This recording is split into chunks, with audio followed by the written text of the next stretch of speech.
Hello friends, एक बार सभी का स्वागत है आपके अपने YouTube चैनल गुरु आर्यभट्ट में। तो आज इस वीडियो में हम आपके लिए एक स्पेशल टॉपिक लेकर उपस्थित हैं जिसका नाम है क्लॉक। क्लॉक के रिगार्डिंग मेरा जो पिछला वीडियो था उसमें यह बताया गया था कि दो सुइयों के बीच अगर कोण ज्ञात करने हो तो कैसे ज्ञात कर सकते हैं, वो भी काफी इजी। अगर अभी तक वो आप वीडियो नहीं देखे हैं तो उसका लिंक डिस्क्रिप्शन बॉक्स में भी दिया गया है, आप वहां से जाके उसे आसानी से देख सकते हैं। तो आज इस वीडियो में हम आपके लिए एक यूनिक टिप लेके उपस्थित हैं कि अगर क्लॉक के रिगार्डिंग अगर आपसे यह सवाल पूछा जाए कि मिरर इमेज क्या होता है, वाटर इमेज क्या होता है, वाटर इमेज के कैसे रूल्स होते हैं, क्लॉक के कैसे कैसे कंडीशन होते हैं, ये पूरा विश्लेषण इस वीडियो में कर देंगे।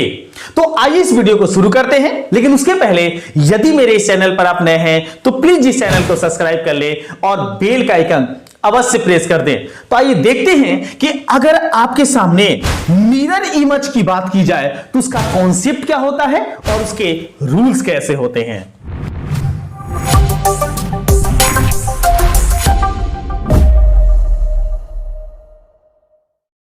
आइए दोस्तों जानते हैं कि यदि मिरर इमेज से रहे क्वेश्चन तो कैसे सॉल्व करेंगे, उसका कॉन्सेप्ट। बिकॉज आप भी जानते हैं कि कॉन्सेप्ट इज पावर, और अगर ये पावर आपके पास है तो दुनिया की हर ताकत आपके साथ है। तो इसका कॉन्सेप्ट हम आपको यही बताएंगे कि अगर सुई का डायरेक्शन 90 डिग्री ऊपर और नीचे के कंडीशन में हो, अर्थात अगर सुई ऊपर और नीचे के कंडीशन में हो तो कभी भी इमेज में, अर्थात उसके जो प्रतिबिंब इमेज बनते हैं उसमें ये आपस में चेंज नहीं होते हैं। लेकिन अगर वो सुई का डायरेक्शन लेफ्ट और राइट साइड में हो तो ये एक दूसरे के अपोजिट चेंज हो जाते हैं। अर्थात लेफ्ट का जो सुई होगा वो दिखेगा आपको मिरर में राइट में, और राइट का जो सुई होगा वो दिखेगा लेफ्ट में। लेकिन ऊपर और नीचे वाले जो सुई है वे आपस में मिरर में कभी चेंज नहीं होते हैं। अब आइए इस पर कुछ क्वेश्चन लेते हैं। पहला सम, अगर आपके सामने 9 बजते हो घड़ी में तो आपसे यह सवाल पूछा जा सकता है कि घड़ी में अगर 9 बजते हो तो मिरर में उसे कितना देखा जा सकता है। तो मिरर टाइम बताने के लिए हम आपको एक्चुअल बता दें कि इसके लिए करना क्या है कि आप डिनोट करते हैं किसको, इस वाले डायरेक्शन के सुई को, जो एक लेफ्ट को दर्शाता है और एक ऊपर को दर्शाता है। तो ऊपर वाली सुई के बारे में बताएं कि ऊपर वाले में कोई चेंज नहीं होता, वो वही का वही होगा, जबकि लेफ्ट वाला जो सुई होगा वो चला जाएगा एकदम उसी के राइट में, अर्थात आ जाएगा 3 पॉइंट पर। तो 3 पॉइंट पर आएगा तो उस समय मिरर में आपको 3 बजते हुए दिखाई देगा। तो इससे क्वेश्चन का जवाब होगा कि 9 बजते अगर हो एक्चुअल घड़ी में तो मिरर टाइम उसका हो जाएगा 3। एक और सम लेते हैं इसको कॉन्सेप्ट को समझने के लिए।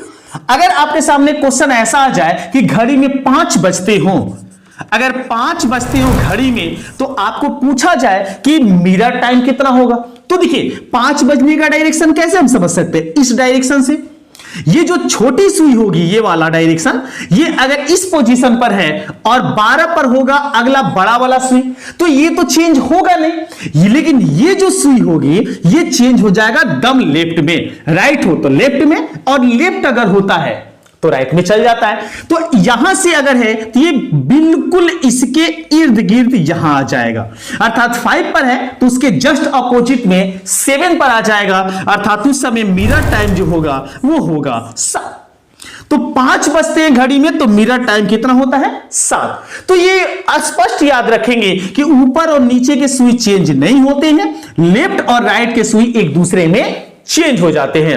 अब आई जानते हैं कि अगर ये घड़ी के टाइम फुल्ली पूर्ण रूप से नहीं टाइम होते हो, 6:10 हो, 5:15 हो, तो उसके क्या कॉन्सेप्ट होते हैं उसको देखते हैं। आइए दोस्तों जानते हैं कि मिरर टाइम बताने का यूनिक टेक्निक क्या है, ट्रिक क्या है। पहला सम लेते हैं। पहले सम में हम आपके सामने लिए हैं कि अगर किसी घड़ी में एक्चुअल टाइम होते हो 9:10 तो मिरर टाइम कितना होगा। तो मिरर टाइम बताने के लिए करेंगे क्या कि आप 11:60 में से एक्चुअल जो टाइम है उसको माइनस कर देंगे और जो आपके पास आएगा वो होगा मिरर टाइम। जैसे पहला सम हम आपके सामने लिए, तो 11:60 में से आप 9:10 को, जो एक्चुअल मेरा टाइम है, इसको कर देंगे माइनस। करते हैं, अगर यहां से आप माइनस करते हैं इसे, तो माइनस करते हैं तो ये होता है 50 और यहां से आपको बचते हैं 2। तो इस तरीके से आप कह सकते हैं कि मिरर जो टाइम होगा वो मिरर का टाइम होगा 2:50। अगर एक्चुअल टाइम होता है 9:10। एक और सम लेते हैं जिसका कॉन्सेप्ट आप आराम से समझ सकें। तो अगला क्वेश्चन लेते हैं। अगर मान लीजिए कि एक्चुअल टाइम जो है वो 5:10 होते हो, तो मिरर टाइम कितना होगा? तो मिरर टाइम निकालने के लिए करेंगे क्या, 11:60 में से इस 5:10 को माइनस कर देंगे। तो जैसे ही आप इसे माइनस करेंगे तो ये आपके पास हो जाता है 50 और ये यहां आते हैं 6, मतलब मिरर टाइम आपके सामने आ जाएगा मात्र 6:50। एक और सम लेते हैं, एक और सम से आपका कॉन्सेप्ट जो होगा वो पूर्ण रूप से क्लियर हो जाएगा। अगर आपके सामने 8:30 होते हो एक्चुअल टाइम और पूछा जाए कि मिरर टाइम कितना होगा, तो मिरर टाइम बताने के लिए करेंगे क्या कि 11:60 में से आप इस 8:30 को कर देंगे माइनस, और जैसे ही माइनस करेंगे जो वैल्यू आएगा वो होगा मिरर टाइम। माइनस करते हैं तो 60 से 30 घटाते हैं तो 30 आता है, और 11 से 8 घटाते हैं तो ये 3 बार में है, अर्थात यहां बच जाता है 3:30। अर्थात 8:30 अगर होते हैं तो मिरर टाइम होता है 3:30। तो इस कॉन्सेप्ट से आप इजी किसी भी मिरर टाइम को आसानी से निकाल सकते हैं। लेकिन अगर आपके सामने कभी ऐसा टाइमिंग आ जाए जिसको 11:60 से निकालना मुश्किल हो, तो क्या करेंगे उसको देखते हैं अगले सम में। यदि दोस्तों अगर आपके सामने एक्चुअल टाइम जो होता है अगर वो होते हैं 12:10, तो कैसे हम 11:60 से माइनस करेंगे ये समझिए। तो इसको समझने के लिए हम आपको लिए हैं कि इसके लिए थोड़ा सा परिवर्तन करेंगे उस ट्रिक में। आप इसको 23 से 60 से माइनस करेंगे, जो भी अगर बड़े नंबर्स आते हैं। करेंगे क्या कि 23:60 जो है इसमें से आप 12:10 को माइनस कीजिए, आपको मिलेगा मिरर टाइम। अब घटा के देख लेते हैं, तो 60 से 10 घटते हैं आते हैं 50, और 23 से 12 अगर घटते हैं तो अर्थात उस समय मिरर टाइम जो होगा वो होगा 50 मिनट, अगर एक्चुअल टाइम होता है 12:10। एक और सम लेते हैं। अगले सम में हम आपके सामने लिए हैं कि अगर आपके सामने 12:20 होते हो तो क्या होंगे उसका मिरर टाइम। तो इसको क्या करना है, मिरर टाइम निकालने के लिए आप करेंगे क्या कि 23:60 में से आप 12:20 को कर देंगे माइनस। जैसे माइनस करते हैं आपको मिरर टाइम मिल जाता है। करते हैं 60 से 20 घटाते हैं आता है 40, और 23 से 12 अगर घटाते हैं तो ये मेरे पास आता है 11, अर्थात मिरर टाइम जो होगा वो होगा 11:40। इसके पहले वाले जो कॉन्सेप्ट जाने थे उसको भी आप इस तरीके से ट्राई कर सकते हैं, और अगर कोई भी प्रॉब्लम होता है तो कमेंट बॉक्स में जरूर बताइए कि आपको इसको सीखने में क्या प्रॉब्लम हुआ। ये जानते हैं कि वाटर इमेज बनाना हुआ तो कैसे बनाएंगे अगले टाइप में। आइए दोस्तों जानते हैं कि वाटर इमेज के क्वेश्चन कैसे होते हैं इस क्लॉक के रिगार्डिंग। तो इसके लिए आपको क्या किया जाएगा, एक क्लॉक दिखाया जाएगा, क्लॉक के बगल में वाटर का सिंबल होगा, और उससे पूछा जाएगा कि वाटर में देखने पर अर्थात पानी में देखने पर उस क्लॉक को कितना बजते हुए महसूस किया जाएगा। तो इसका हम आपको ट्रिक बता देते हैं। आइए पहला एक सम लेते हैं। सम लेने के क्रम में हम बताएं कि अगर एक्चुअल टाइमिंग 9:10 होते हो तो वाटर में अर्थात पानी में उसका इमेज देखने पर कितना महसूस होगा। तो वाटर या पानी में इमेज की बात अगर एक्चुअल टाइम की जाए तो इसके लिए हम आपको ट्रिक देंगे कि आप एक्चुअल टाइम को 18:30 में से कर देंगे माइनस। बस इतना इजी काम, और आपके सामने आएगा वाटर इमेज का आंसर। करिए क्या, तो आप वाटर इमेज का अगर क्वेश्चन बनाते हैं तो आपको 18:30 से कर देना है जो एक्चुअल टाइम दिया हुआ है। अब एक्चुअल टाइम दिया हुआ है तो क्या करेंगे, घटाएंगे। 30 में से 10 घटा तो ये बचा 20, और 18 में से 9 घटा तो ये बचा 9। अर्थात वाटर टाइम की बात अगर करें तो वाटर टाइम होगा 9:20, जबकि एक्चुअल टाइम होगा कितना 9:10। आइए एक और सम लेते हैं इस कॉन्सेप्ट को समझने के लिए। और दूसरे सम में हम आपको बताएंगे कि अगर 8:20 होते हो तो वाटर इमेज कितना होगा।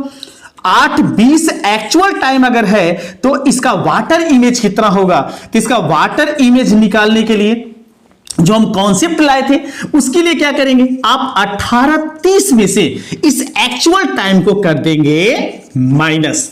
अगर जैसे ही माइनस करते हैं तो 30 में से 20 घटाते हैं मिलता है 10, और 18 में से 8 घटाते हैं तो मिलता है 10।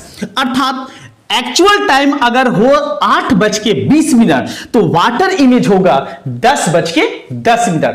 अब आपके दिमाग में एक सवाल आता होगा कि अगर ये जो आपके सामने 30 है, अगर ये 30 मिनट से ज्यादा के टाइमिंग हो गए तो कैसे होंगे। आइए उस पर भी एक सम लेते हैं।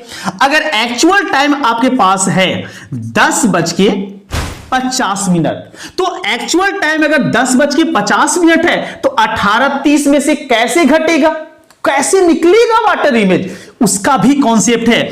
आप 18:30 में से ही घटाएंगे इस 10:50 को, लेकिन घटाओ थोड़ा ध्यान से। आप कैसे घटाएंगे, तो ये आपके सामने बगल जो है इस बगल से इस बगल वाले में देंगे हासिल। तो ये जो है घंटा और ये है मिनट, तो घंटे से मिनट में जब हासिल देते हैं तो यहां से हासिल जाता है 60, क्योंकि एक घंटे में 60 मिनट होते हैं, ये तो सारे लोग जानते हैं।